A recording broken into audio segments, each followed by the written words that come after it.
Morning all. Can you all hear me fine? Yeah, thank you for the opportunity to be here today. So as we touched on, I'm a project manager in Wales and Western. So we cover all of Wales and then London, Paddington, up to Worcester, Gloucester, and then down to Penzance. So that's our patch, big patch. As you can imagine, we've got a lot of issues across all of that. So yeah, this is what I'll be discussing. So I'll just go straight into it really. So the team I'm in was probably created maybe 5, 6 years ago because we were having these massive events that were sort of closing the lines for 6 months, 9 months, Dawlish, Vineyards, North Wales coast. And it was basically, there was nothing set up to cope with them. We had a drainage team, we had a maintenance team, but these weren't sort of BAU events, these were sort of catastrophic.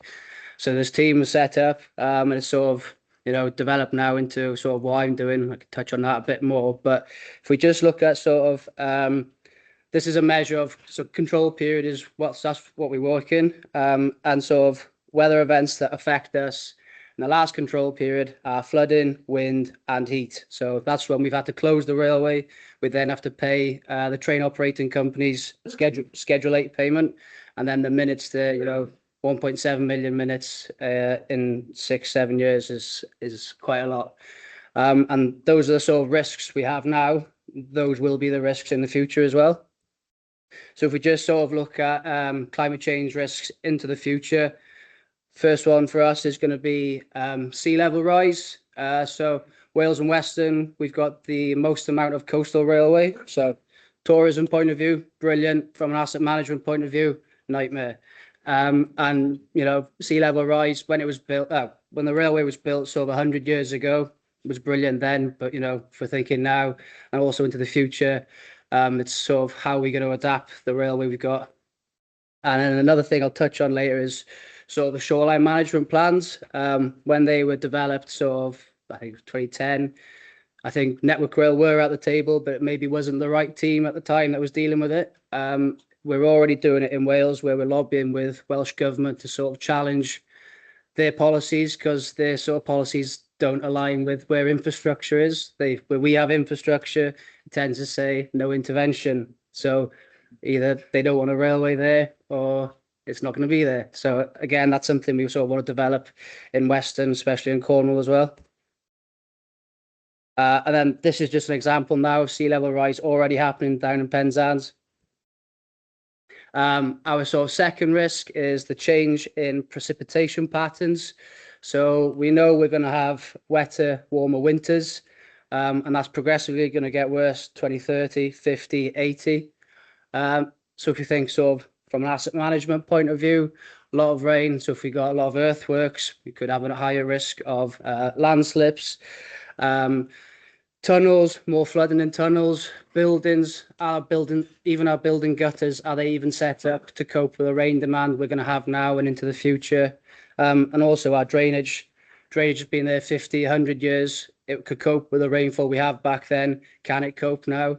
A thing we're doing with the technical authority who sort of govern us is now when we're doing a drainage renewal, it has a climate change factor on it. So we'll do a drainage renewal plus 40% to cope with the water. And this is just a photo from the Loo branch. So if we're going to get more sort of surface water, we're then going to have a higher chance of scour. We've got thousands of structures, bridges, culverts across the network. So that's going to increase the risk of all that. And so if we look at the other side of that, temperature, we're going to have hotter, drier summers. So again, progressively getting worse. So what does that then mean for our asset management side of things? Well, we've got a lot of clay embankments. So we might have shrinkage. So if we get warmer temperatures, the steel, the rail, it's going to be 1.5 degrees hotter. So there's a higher chance of track buckling. But also sort of from our stations point of view, we've got a lot of listed stations, big, nice green roofs, not green roofs, great glass roofs. Lovely, but it'd be like a greenhouse, if it's going to get hotter. But also sort of rail operations, so sort of discomfort of staff. So this is my colleague working on Severn Estuary, abseiling down in 40-degree heat wearing polyester. So he's probably cooking there. But also from like long-term point of view, if we're going to have trains are air conditioned, so our customers are comfortable on the trains. And that's just an example of some things we're already. And then another thing which is not as easy to predict, but there's already current trend is we are having more named storms. Last year was the 14, I think, is what we had. And we all know storms and trees and trains don't mix well. So things we might need to look at, sort of de-veg. We currently do 5 meters from the railway corridor, railway line. We might look to do 6, 7 meters away. So that might be an adaptation we do. And if I just set the scene for Cornwall, so this is some JBA flood modelling maps we've had done for the railway, which looks at pluvial, fluvial and sea level rise in relation to the track height. So the baseline is sort of where we're already having flooding today, such as this photo. And then these are sort of under RCP 8.5, which is the worst case scenario. We're not on course to hit that, but it's just to sort of raise awareness of that as, you know, we're going to have flooding in multiple different places. And again, the Lou branch, it's already causing us issues now. So fluvial flooding and sea level rise. And, you know, if we look into the future as well, there will be further issues there. So that's quite doom and gloom. Seems like, you know, but this is sort of what we're doing about it. So as a result of all that, and as I said, you know, 5 years of just catastrophic events happening, we've now gone about setting up an adaptation pathways. It's never been done before on sort of a massive infrastructure, linear infrastructure. There's a Thames 2100, but nothing on the railway. So what is it? It's basically a scenario-based planning where we develop multiple potential pathways to address the different uncertainties we have.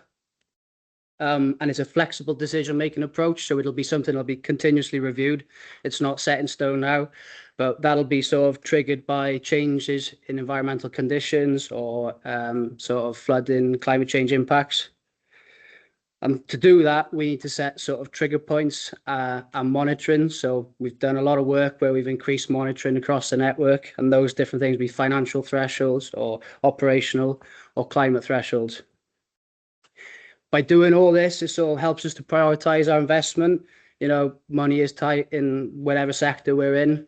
So by doing this, it sort of helps us to know when to go in. So to not go in too soon, but to also not be reactive and go in too late, which ends up costing more. So it's almost giving us a plan to be proactive. So if something does fail, we know, right, that's what we do. We go in there, we do that. Ties in with our sustainability and resilience goals. And probably why I'm here today, it's not just a Network Rail problem, it's an everyone problem. And that's something I could touch on a bit more in the next slides. But adaptation pathways, so what is it basically? So we've broken down the whole network into major station to major station, and we've conducted 10 workshops so far in the last 12 months. We've already been to Cornwall in the Eden project, which was very nice. But we had sort of local authorities there. We had the EA, TOCs. We had sort of asset managers for us, operational people, maintenance people. And what we do is we basically put everyone in a room and we say, right, these are the issues we are facing now from the data we already have. But we also then overlap that with the sort of future data we're going to have. And we say, right, how are we going to fix now? Because there's no point thinking about the future unless we fix now. And then what are the different pathways we plot out to fix that? Cornwall workshop was really good because I know Reese is here somewhere. I've seen him. That we didn't sort of have the insight that he had in terms of sort of the houses that are being built here or the Lou adaptation thing that's already happening there. So by hearing that, we sort of, you know, we went there knowing one thing, coming back knowing something a lot different. And that's where this map sort of comes in. So the map, well, first of all, tell you about the table. So TA, so they guide us, they sort of give us the standards and everything. They've come up with resilience categories. So if we look at red is resist, which means that the railway should resist all shocks and stresses and we shouldn't close. This is still in development. It's not final yet. Rapid recovery is we have an event and we're open within 24 hours, bounce back within a week, repair weeks to months, and then the last one close, which we have no plans to do that. But sort of operational to the left was based on Storm Bert, which was a 1 in 100-year event. It was a pretty significant event.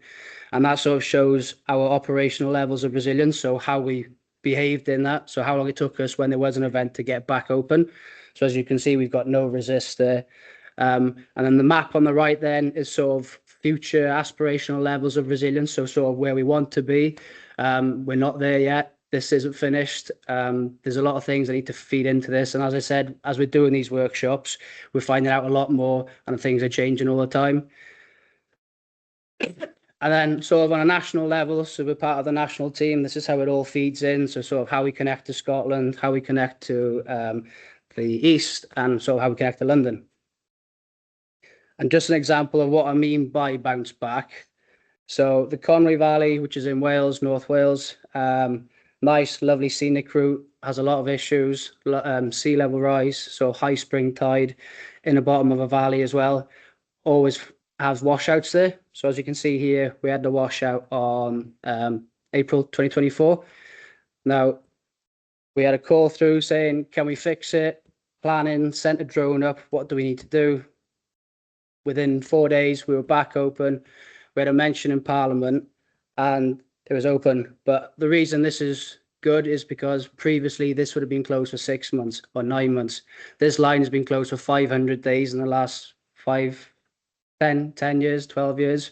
So this is sort of how we've been proactive. We know what the failure mechanism is for this section of the railway, which is just ballast.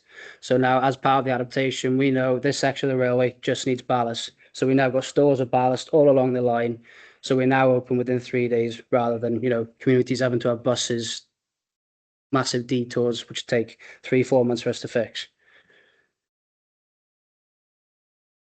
And then when I'm talking about the adaptation process and how it would happen, so for example, a seawall now, what would we do? So this is what we're talking about when we're plotting out the different pathways. So maybe seawall defence, what would we do? We'd increase the monitoring of the asset so we know how it behaves.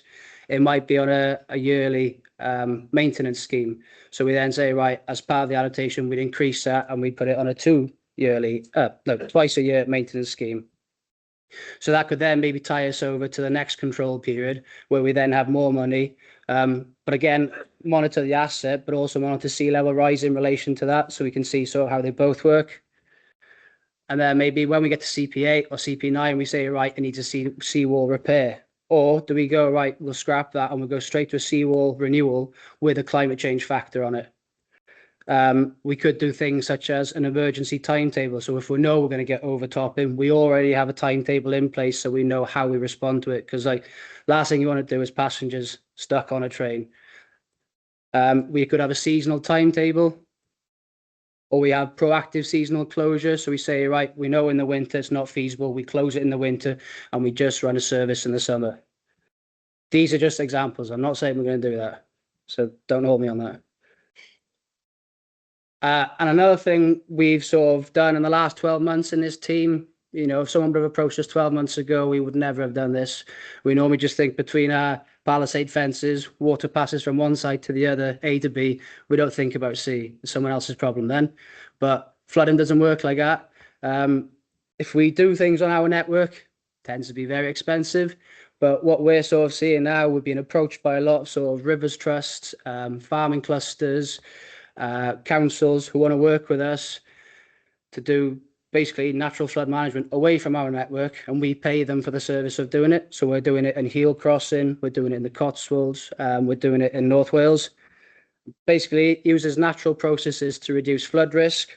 We're focusing on slowing and storing water, working with nature, not against it. So sort of a shift away from that sort of grey engineering we're so used to doing, just going in, making a bigger culvert, not always the answer. And it's sort of, cost effective in terms of if we went in and did a drainage renewal or a culvert renewal, we're talking millions. But if we did something like this, we're talking, I don't know off the top of my head, but it's a lot more effective sometimes. And this is an example of one we've done. So Church Stretton on the Marches line between Newport and Manchester, bottom of a valley, always get sort of flash floods, comes funneling down.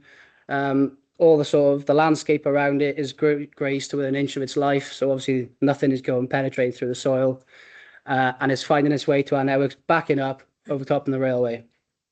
So we were approached by EA and not a rivers trust, like a nature reserve, to see if we wanted to work with them. And we said, yeah, no worries. So this is what we did. We restored the river to its natural channel. So originally it would go where that high mark was. We connected it back to where it was. And we now have this.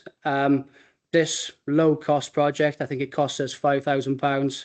But in terms of here, we've sort of created multiple habitats. We've reduced flooding for us. It's now an efficiency because the nature reserve said we'll maintain it. You don't need to maintain it anymore. So brilliant. But, you know, really dead simple example of things that can work when working with more than just Network Rail, you know, working with different groups. So what are we? 5 minutes? 1 minute, okay.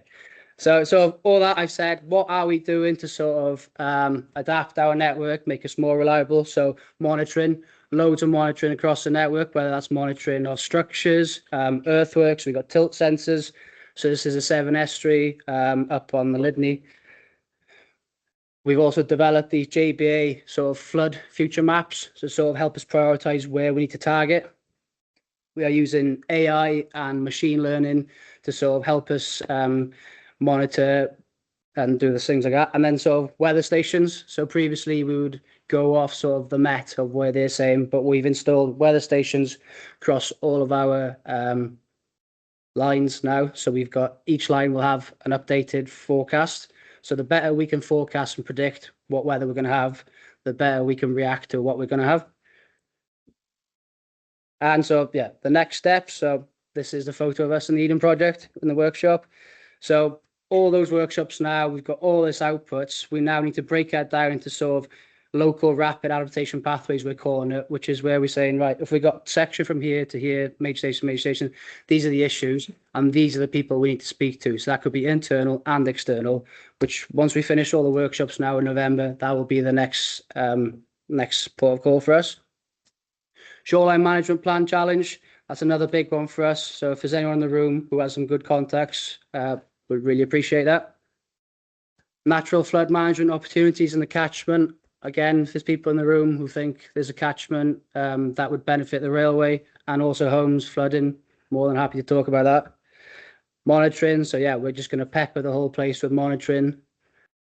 And all this sort of feeds into our CP8, CP9 business planning, which we will start doing next year. So the more we know how much climate change is going to affect our railway, and as I told you today, we have a plan, we know where it's going to be, what it's going to cost.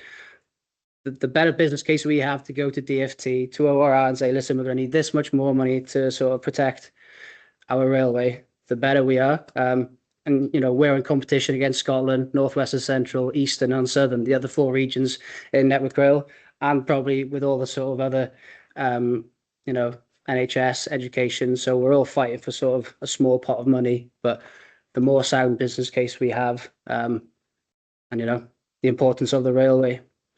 But yeah, thank you.